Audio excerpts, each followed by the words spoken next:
Nel corso del prossimo mese analizzeremo insieme quelli che sono i punti chiave e le principali indicazioni di trattamento che le linee guida internazionali NICE ci propongono come la prima scelta per la gestione degli attacchi di panico.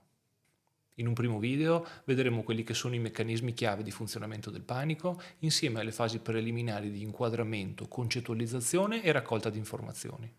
Nella seconda parte del video vedremo le principali e più efficaci strategie di psicoterapia cognitivo-comportamentale che le linee guida internazionali NICE ci indicano come adeguate per la gestione del panico e poi nell'ultima parte, nell'ultimo video, vedremo insieme le varie strategie di tipo psicofarmacologico che le linee guida ci propongono come efficaci da implementare in combinazione, in terapia combinata, alle strategie di psicoterapia cognitivo-comportamentale viste precedentemente.